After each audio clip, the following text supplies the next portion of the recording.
ويا أهلًا وسهلًا، يا مساء الفل، مساء الورد، مساء الياسمين والسعادة والهنا وجبر الخواطر على أحلى وأجمل وأحن ناس بتجبر الخاطر، يا رب يجبر خاطركم ويسعد قلوبكم ويطيب قلوبكم ويراضي قلوبكم بكل ما تتمنوا، يجعل لكم من كل دعوة بتدعوها نصيب، اللهم آمين يا رب العالمين. ويا رب يكفينا شر فواجع الأقدار، ما يوجع لنا قلب أبدًا، ولا يفضحنا ولا يوجعنا ولا يفجعنا ولا يكشف عنا غطاء الستر أبدًا، أبدًا، قولوا آمين، اللهم آمين يا رب العالمين، ولا يخضنا على أي حد غالي على قلوبنا، اللهم آمين يا رب العالمين، يديم علينا كلنا نعمة الستر والصحة وراحة البال يا رب آمين. يوم جديد، روتين جديد، روتين النهارده مليان طاقة، تشجيع وتحفيز ونشاط وشغل كتير أوي، أوي، أوي، هنبدأه بحاجات سهلة، بحاجات بسيطة. هنبدأه بشوية ترتيب صغيرين يضبطوا لنا اليوم كله. تعالوا نصلي على النبي الأول مع بعض كده، اللهم صل وسلم وبارك على سيدنا محمد وعلى آله وأصحابه أجمعين. حطي لايك حلو لاختك يا قلب اختك، كومنت قمر زيك كده، ولو لسه ما اشتركتيش في القناه فعاوزاك تدخلي تاخدي لفه سريعه كده في القناه، بامر الله اوعدك هتخرجي من عندي مستفاده. وهتلاقي حاجات كتير تعجبك كده في القناه، بامر الله بامر الله تستاهل ان انت تكوني ضيفه من ضيوفي، وتستاهل ان انت تكوني اخت من اخواتي، وتكوني مشرفاني ومنوراني وموجوده معايا في القناه. دعمِك وتشجيعِك وجبر الخاطر اللي بتجبره لي أحلى حاجة في الدنيا، يا رب يجعلكم دايمًا جبارين الخواطر أنا وإياكم، اللهم آمين يا رب العالمين. طيب عندنا شغل كتير النهارده يا لولو، هنبدأ بإيه؟ بُصّوا يا بنات صلّوا بينا على النبي كده عليه الصلاة والسلام، بعد ما حطيتِ لي اللايك الحلو تعالي أقول لِك أنا بابدأ بإيه. بما إن أنا بابقى عارفة إن أنا عندي شغل كتير ومصالح كتير، فباجي في الوقت اللي خلاص قرب المغرب ده، بالاقي نفسي اتضغطت، بالاقي نفسي خلاص في حاجات أساسًا ما شاء الله الوقت سرقني وما لحقتش أعملها، فالحاجات دي ما يجراش حاجة لو الحاجات دي أنا عملتها من بدري شوية وركنتها. إزاي؟ يعني أنا كان عندي بلح من أول امبارح يا بنات في التلاجة، من أول امبارح، وعملت بلح طازة النهارده، بس عملت كمية قليلة، البلح بتاع أول امبارح رُحت مطلعاه عملت له إيه، طلعته ورُحت حاطة عليه شوية لبن، رُحت ضرباه كده بالهاند بلندر بقى بلح بلبن، ولا حطيت عليه عسل ولا حطيت عليه سكر ولا أي إضافة تانية، وبسم الله تبارك الله، اللهم صل على النبي زي طعمه مسكر يا بنات زي العسل اللهم صل على النبي. والبلح التاني رُحت صابّاه في كوبايتين كده وخلاص كده إيه، أنا خلصت كده من المهمة بتاعة صَب البلح أو إن أنا أجهّز البلح للفطار. باخد الصينية دي واركنها كده على الترابيزة أو على الكومودينو أو على الحاجة اللي باحط عليها دايمًا صينية الفطار بتاعة رمضان، وباغطيها بصينية أو بغطا أو بأي حاجة بحيث إن ما فيش حاجة تُقع في الكوبايات لغاية ميعاد الفطار ما بييجي. كده أنا خلصت من مهمة بدون تعب وبدون مجهود وبدون ضغط، وبابقى قاعدة بُصّي سلطانة كده، ملكة زماني كده، وأنا مش مضغوطة ملكة زماني، لكن وأنا مضغوطة وبالِف حوالين نفسي عينِك ما تشوف إلا النور، بُصّي مش عايزة حد يشوفني أصلًا بابقى عاملة إزاي. فدايمًا باحاول أسهّل على نفسي الشغل، واحاول أسهّل على نفسي المهام اللي عليَّ، والحاجات اللي فوق دماغي اللي أنا عارفة إن الحاجات دي ما حدش هيعملها غيري. تلاقيني قسّمتها كده وبدأت بحاجة، حاجة كده خلاص الموضوع خلص وليلتي خلصت بدون أي ضغط أو أي مجهود أو أي تعب نفسي ليّا قبل ما يكون جسدي. طيب ما يجراش حاجة لو صبّيت البلح كان عندي مثلًا بواقي من امبارح وكمّلت عليها النهارده ورُحت صابّاه ورُحت راكناها على جنب. ما يجراش حاجة لمّا يكون عندي عزومة أو حد جاي لي ومش عايزة أحس إن أنا مضغوطة، إن أنا أعمل السلطة وأغرفها وأغطّيها كده بصينية أو بحاجة كبيرة، بغطا كبير أو أي حاجة وأركنها كده على جنب. وانتشري بقى في الشقة براحتك، اعملي غداكِ، اعملي فطارِك قصدي، روّقي شقتِك، نضّفي الحمام، طبّقي شوية هدوم، لمّي شوية هدوم، هتحسي إن أمورِك كده مرتاحة. ليه؟ لإن أنا في كام مهمة كده خلاص أنا رميتهم من ورا ضهري خالص. طيب هنعمل فطار إيه النهارده يا لولو؟ والله يا بنات بسم الله تبارك الله ألف هنا وشفا لكل اللي كَل. كان عندي كيس فراخ كده في التلاجة، طلّعته سلقته وقُلت أعمل إيه، بما إن أنا عندي صلصة جاهزة، فأول امبارح عملت لهم لوبيا والنهارده عملت لهم فاصوليا، قُلت لهم بُصّوا وربنا ما أنا حارماكم الحاجة، اللي عايز فاصوليا هاعمل له واللي عايز لوبيا هاعمل له، وبما إن الحاجة عندي في الفريزر جاهزة فخلاص أنا أموري مرتاحة مانيش حاسة إن أنا مضغوطة خالص. عارفين يا بنات صلّوا بينا على النبي كده عليه الصلاة والسلام، في ناس بتعشق الضغط. بتعشق حاجة اسمها ضغط نفسي، إن أنا أفضل ضاغطة نفسي يعني عندِك من شهر يعني من سنة بنبقى عارفين رمضان جاي إمتى، صح والّا لأ؟ هتقولي لي صح. باقول لِك إن في ناس بتبقى سايبة كل الفترة دي كلها وتيجي تنزل تشتري هدوم العيد يوم الوقفة، اللي هو ليه وإزاي ومين بيودّي على فين، هاقول لِك أقسم بالله العظيم ما أعرف، ليه كده أنتِ ليه بتزنقي نفسِك طيب؟ ما أنتِ عارفة من قبل إن أنتِ عندِك مناسبة. أنا عارفة من قبل إن يوم العيد هيبقى في اليوم الفلاني، عارفة من قبل إن شاء الله بأمر الله إن رمضان جاي وأنا هاحتاج حاجات للعيال، عارفة من قبل إن أنا عايزة أخبز، ليه أفضل مراكمة حاجات، مراكمة حاجات، مراكمة حاجات ومحوّشة حاجات فوق دماغي وفوق دماغي، وأنزل يوم الوقفة في عز الزحمة وفي عز الخنقة وفي عز ما الناس بتتسرق، وأصلًا الحاجة بتكون اتنقِّت كلها واتاخدت وتلاقيني نازلة أشتري هدوم للعيد. إيه اللي عليكِ من ده كله؟ يعني مثل تاني، أبقى عارفة إن أنا خارجة جوزي موديني عند ماما، أبقى عارفة أنا عارفة أهو إن إحنا في نُص الأسبوع أهو مثلًا، أنا قايلة له متفقة معاه إن شاء الله بأمر الله يوم الجمعة هتوديني عند ماما. تلاقيني سِبت الأسبوع كُلّه وجاية خلاص وقت ما هو قايم يلبس، تلاقيني أنا قايمة في ديله باحضّر في هدومي وباحضّر في حاجتي وباحضّر هالبس إيه وهاخد إيه معايا وهاعمل إيه واسوي إيه والسويت يشتغل ونتنكد وإحنا على الباب كده، بسبب إن هو نزل أو واقف على الباب وعمّال يقول يالّا، يالّا وأنا لسه ما خلّصتش. طب ما تجهّزي حاجتِك يا قلب أختِك من بدري، أنتِ وراكِ حاجة؟ حد بيجري وراكِ؟ في ميعاد وراكِ يعني وحضرتِك هتفوتيه؟ جهّزي حاجتِك من بدري، سواء كان ترتيب، تنظيم، تجهيز حاجة لرمضان، للعيد قصدي، تجهيز بسم الله ما شاء الله حاجة لعزومة، حضرتِك عازمة حد، جهّزي الحاجة من بدري، من قبل بيوم، من قبل بيومين، الحاجات اللي هي مش هتبوظ، الحاجات اللي هي مش هيجرى لها حاجة جهّزيها واركنيها وارميها من ورا ضهرِك خالص، هتحسّي إن أنتِ مرتاحة وكل مهمة من الآخر هتبقي مدّياها حقّها وبزيادة. هتبقي مدّياها حقّها وبزيادة، يعني لا هتبقي مضغوطة ولا هتبقي بتكروتي ولا هتبقي قاعدة مش فايقة ولا مش مبسوطة ولا الأكل مش حلو ولا حاجتِك مش حلوة، لأ كل حاجة هتبقى بسم الله ما شاء الله على الشعرة وعلى الميزان بسم الله تبارك الله كده وأحلى مما كنتِ تتخيلي ألف مرّة. لكن تعالي قارني نفسِك بواحدة تانية بتكروت أو بتأجّل أو بتراكم، والله العظيم مضغوطة نفسيًا، مش مستمتعة بحاجة، دايمًا حاسة إن هي مضغوطة، ودايمًا حاسة إن هي عليها حاجات كتير أوي، أوي، حتى لو الحاجات دي تافهة وهايفة وبُصّي ممكن تخلص في ثانية إلا ثانية كده. ربنا يصلح حالنا ويفتح بصيرتنا يا رب وييسر أمورنا كلنا اللهم آمين يا رب العالمين.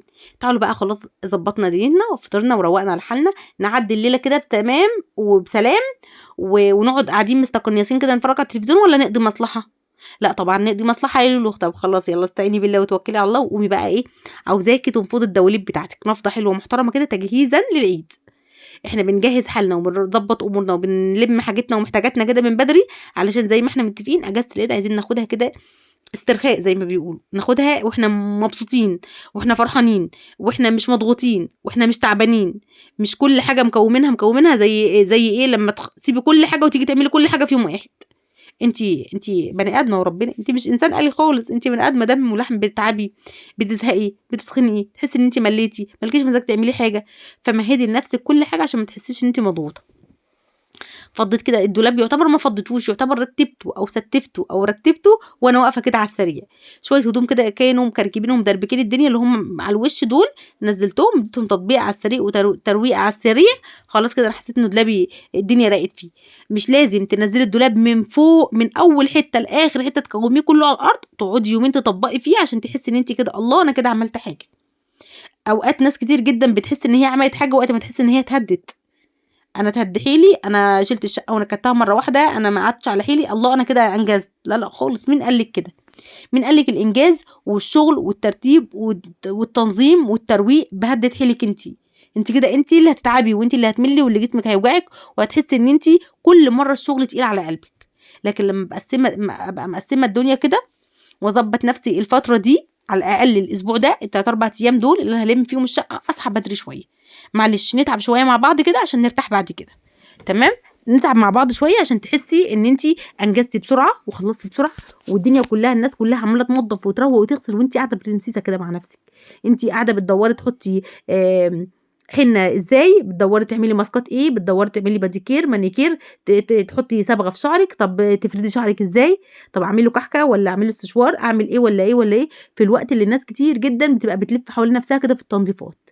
ليه أنتِ كده؟ عشان أنتِ واحدة منظمة وواحدة مرتبة وواحدة مزاجِك عالي، واحدة بسم الله تبارك الله عليكِ ما فيش منِّك اتنين، في نضافتِك وشطارتِك وترتيبِك وتنظيمِك وروقانِك وجمالِك وطيبتِك وحنيتِك، أوصف فيكِ إيه والّا إيه والّا إيه؟ أقول إيه الحلو فيكِ أكتر من كده عشان تتشجعي وتتحفزي كده وتقومي تنجزي اللي وراكِ؟ طيب اتفقنا إن إحنا مش هننزّل كل حاجة على الأرض، تمام كده والّا ما اتفقناش؟ اتفقنا، يبقى تُقفي قدّام الدولاب لو أنتِ عندِك أطفال زي حالاتي كده وكتكوتة الصغننة، طول ما أنا باروّق يا بنات ألاقيها عمّالة تنزّل تقريبًا ما بتخلّيش حاجة في الدولاب ما بتلبسهاش، أقسم بالله زي ما باقول لكم كده، تقريبًا ما بتخلّيش حاجة في الدولاب ما بتلبسهاش، كل حاجة يالّا ألبس تقيس وترمي، تقيس وترمي، وبعد ما أطبّق خالص تلاقيني ماشية عمّالة ألملم هدوم من الشقة. فأنتِ عندِك بيبيهات صغيّرة وأنتِ واقفة كده طبّقي، طبّقي ولمّي، لمّي، لمّي وستّفي ورتّبي، خلاص كده دولابِك خلص، وأبدأ أحافظ بقى، لمّا ألِم شوية غسيل أطبّقهم وأحطّهم في الدولاب متطبّقين، ما أكوّمش كلّه على كلّه عشان أنتِ كده ضيّعتِ كل اللي أنتِ عملتيه. طيب تدّي غسلة حلوة للتلاجة والّا تلاجتِك نضيفة؟ إحنا اتفقنا إن الشغل والتنضيف والترتيب مش هدّة حيل أبدًا، يعني أنا فيّا عين وفيّا دماغ، وأنا أكتر واحدة وأدرى واحدة بظروفي وبحالي، وأنا أكتر واحدة وأدرى واحدة ببيتي، وإيه اللي عايز يتنضّف فيه تنضيفة سريعة، وإيه اللي عايز يتنضّف فيه تنضيفة عميقة، وإيه اللي ينفع يتعدّى، وإيه اللي ينفع ما يتعدّاش، وإيه اللي لازم أتّك عليه وأعيد عليه مرّة و2. كلنا عارفين كده. فتعالي بقى لو تلاجتِك حضرتِك نضيفة مهتمة بيها طول رمضان، عادي هاقول لِك سهل جدًا إنِّك تمسكي حتة قماشة نضيفة كده ولمّعي التلاجة من برّه ومن جوّه ومن فوق ومن تحت، خلّيها بتبرق، مش لازم أشيل كل الأرفف واغسل وازروط الدنيا مَيّة واشيل الأرفف لأ، سهّلي على نفسِك الدنيا، عشان في شغل كتير وحاجات كتيرة عليكِ، وإحنا كده ما بنبطّلش تنضيف ولا بنبطّل ترويق، إحنا كل يوم بنقضي مصلحة، كل يوم بنعمل حاجة، بس أنتِ حاسة إن أنتِ هتبقي مضغوطة قُرب العيد كده ودنيتِك مش ضابطة معاكِ، خلاص لملمي الدنيا لملمة كده، عندِك أطفال أو حامل أو بتروحي لحماتِك أو بتروحي لمامتِك أو بمعنى أصح عندِك كذا التزام تاني غير تنضيفِك للبيت، عايزة ما تأثّريش في التزاماتِك التانية وفي نفس الوقت تبقي مش مقصّرة في بيتِك، خلاص تمام زي الفل. هتقسّمي الشغل، هتضبّطي الشغل، هتشوفي إيه المهم وإيه اللي أقل أهمية، إيه اللي لازم يتعمل دلوقتي وإيه اللي يتكنسل أو ينفع يتأجّل لبعد كده، ونصيحة منّي ليكِ لا تؤجّل عمل اليوم إلى الغد، ما تأجّليش شغل النهارده لبُكرة خالص، عشان بُكرة هيكون عند حضرتك شغل تاني، عندِك مصالح تانية، عندِك حاجات تانية، فما يجراش حاجة لو أنا مسكت حتّة قماشة نضيفة رُحت ممشّية كده إيدي على التلاجة، لو في دلدقة لبن، لو في دلدقة زبادي، في حبّة ملوخية، لحوس الطبيخ، تطبيخة طبق محطوط، وتروحي ملمّعة كده الأرفف، خلاص كده تلاجتِك بقت قشطة فُلّة شمعة منوّرة، خلاص زي الفل. عندِك مجهود وعندِك وقت وعندِك صحة تشيليها كلّها هيلة بيلة تحطيها في المطبخ والّا في الحمام وتغسليها عادي جدًا ما فيش مشكلة. كل واحد أدرى بظروفه وأدرى بحاله وأدرى بطاقته وأدرى بإن أنا عندي قد إيه حيل هاقدر أعمل إيه.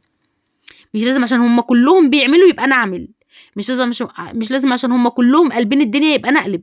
هم كلّهم فيهم حيل، طَب أنا فيّا حيل، أكيد كل واحد ربنا مدّي له طاقة، مدّي له شوية صحة على قدّه، فبلاش أبُص زي ما هم ماشيين أفضل ماشية كده، يعني أفضل ماشية على طول وراهم من غير ما أبُص ولا أفكّر إيه الصالح ليّا وإيه اللي الضار ليّا وإيه اللي ينفعني وإيه اللي ينفع أعدّل عليه منهم.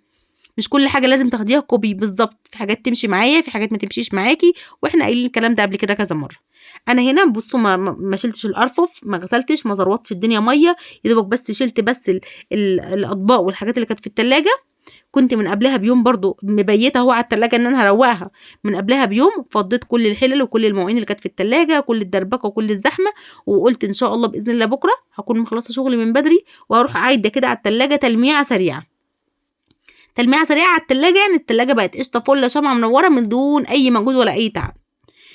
دخلت بقى على أوضة العيال وقُلت أدّيها إيه، وأوضة العيال تنضيفة أوضة العيال دي بنات كانت من بدري شوية، يعني ما كنتش مأجّلة مثلًا لغاية نُص الليل والّا حاجة، لأ خلاص أنا جهّزت فطاري ولمّعت تلاجتي كل ده، أنا بقيت ماشية باتحدى نفسي في الوقت، لكن طول ما أنتِ ماشية أنتِ ناسية الوقت ده خالص، شوفي أنتِ هتاخدي لفتِك في الشقة قد إيه، تاخدي لفة سريعة هتاخد منِّك وقت قد إيه، شوفي على بال ما تخلّصي الحاجة تتفاجئي إن الساعة يا نهار أبيض! دي الساعة قربت على 17:00 يا نهار أبيض! ده أنا ما عملتش فطار، ده أنا ما عملتش أكل، ده أنا ما عملتش ما أعرفش إيه، ليه؟ لإن الوقت اتسحب منِّك، الوقت اتسرق منِّك، لكن لو أنتِ حاطة أنا الأوضة هاقعد فيها ساعة وتبُصي في الساعة ولو جدعة تضبطي المنبه بقى، جدعة اضبطي المنبه، أنا ضابطة المنبه يبقى من الساعة 15:00 لغاية الساعة 16:00 الأوضة هاطلع منها زي الفل، هتلاقي نفسِك بتجري عشان تنجزي وتخلّصي قبل الوقت اللي حضرتك مطلوب منِّك تخلّصي فيه.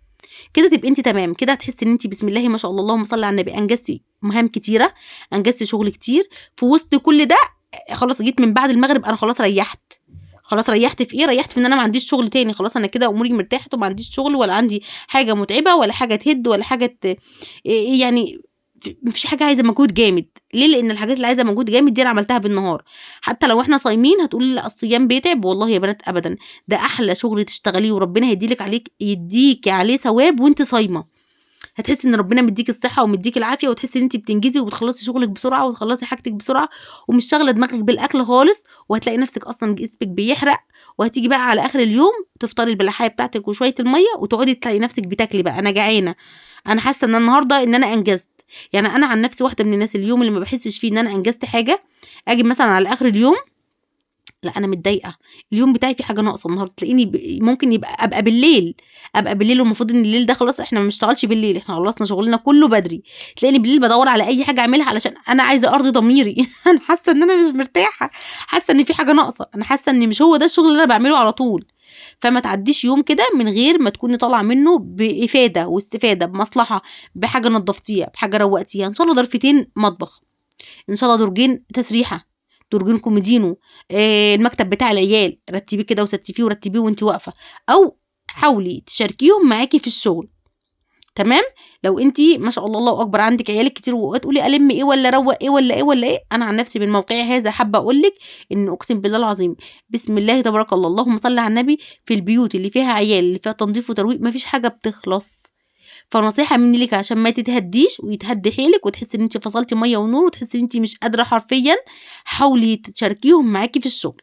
يعني على الاقل كل واحد يرتب سريره يا ولاد وكافئيهم بقى. اتفقنا على موضوع المكافأة ده هيكون ازاي. عيالي ما زيش بعض، ما شبهش بعض، حتى لو هم شبه بعض بالشكل، لكن في الطباع كل واحد ليه طريقة، ليه مزاج، ليه دماغ، ليه تفكير، ليه طريقة تصلحيه بيها غير التاني، ليه طريقة تكافئيه بيها غير التاني، ليه طريقة تحن عليه بيها غير التاني. صوابعك ما شبهش بعض، كل صباع سبحان الله ليه شكل تاني خالص مختلف عن الصباع اللي جنبه، مع ان هم الخمسة في ايد واحدة، بس سبحان الله كل صباع ليه شكل مختلف عن الشكل التاني. فزي كده نفس النظام بتاع ولادك، كل عيل ليه طريقه وليه نظام وطريقه تصالحي بيها وطريقه تكافئي بيها، فحاولي تحفظي ولادك وحاولي تحفظي نظامهم وطريقتهم عشان مش عايزين نتعب مع بعض بعد كده. يعني في حد منهم بيجي من المكافأة ان انا اكافئه اطبطب عليه اكبر خاطره، في حد تاني بيجي بالفلوس اديني فلوس وانا ابقى حبيبك وقلبك وروحك وعقلك، في حد تاني بيجي بان انا اخوفه، لازم اخوف بالاب حتى لو الام كانت 100,000 ام واب في البيت، مع ان الام دايما ام واب، خلي بالك مش شرط خالص الام تبقى ام واب في وجود في حاله ان الاب يكون مسافر بره، لا ده الام دايما بتبقى ام واب طالما الاب بيطلع يدور على اكل عيشه ويدور على مصالحه. انا عن نفسي واحده في البيت انا ام واب، ليه؟ لان جوزي ما بيقعدش 3/4 الوقت اللي انا قاعده مع اولادي في البيت، فتقريبا كده ما يعرفش عنهم الا حاجات بسيطه جدا. واصلك المعلومه؟ فالمفروض تبقي انت حافظه وتبقي فاهمه وتبقي قاريه ولادك، وتحاولي على قد ما تقدري تساوي في المعامله علشان ما نتعبش مع بعض. يعني انت هتنضف السرير ده هي تنضف السرير التاني، انت هتلمي لي المواعين هو هيلم الازايز، ونشارك مع بعض كده، نشارك بعض مع بعض كده في الشغل علشان يبقى في حته الروح الاسريه الحلوه دي، في حاجه حلوه كده في البيت ده، يعني ترابط اسري، حب، حنيه، كلام حلو بيتقال، في كلام في روح في البيت. لكن احنا مش قاعدين في القنده، احنا مش قاعدين ضيوف، وانا مش الفلبينيه اللي باباكم اشتراها لكم، انا واحده عاديه دم ولحم، بتعب وبمل وبزهق وبتخنق، ولو اتخنقت عليكم يعني ازهقكم في عيشتكم. فنجر ناعم كده مع بعض عشان نحب بعض وعلشان يعني ما نزهقش بعض، عشان احنا مطولين مع بعض، فعشان العمليه تمشي كده وتعدي. ربنا يهديهم يا رب ويصلح حالهم واحوالهم كلهم اللهم امين. مسكت الاوضه كده ترويقه على السريع، شلت الدفايات، فرشت دفايات تانية، اللهم صل على النبي اللهم صل على النبي، حسيت ان الاوضه نطفت، الاوضه راقت، كل شويه عمالين نطلع في الكرسي وندخل الكرسي. العيال من الاخر ما بتخليش حاجه مكانها، ما بتخليش حاجه ثابته على وضعها، كل واحد وليه دماغ، يا ماما اعمل كذا، لا ما اعملش كذا، ما بيستنوش اصلا ان انت تدي برايك. ممكن هم صغيرين افرض رايي، اقول لا كذا لا كذا لا ما ينفعش، لكن بسم الله تبارك الله كل ما بيكبروا بيبقى كل واحد عايز يفرض شخصيته على التاني. طب تعالي نشوف مين فينا نفسه اطول، انا نفسي اطول ولا انتوا نفسكم اطول؟ بصي هقول لك على حاجه حلوه، احنا مش داخلين في حرب مع بعض، احنا عايشين في بيت واحد، يعني انت تقولي رايي وانا اقول لك رايي، ونشوف الاصلح والاحسن والافيد لينا كلنا في الموضوع ايه ونعمله.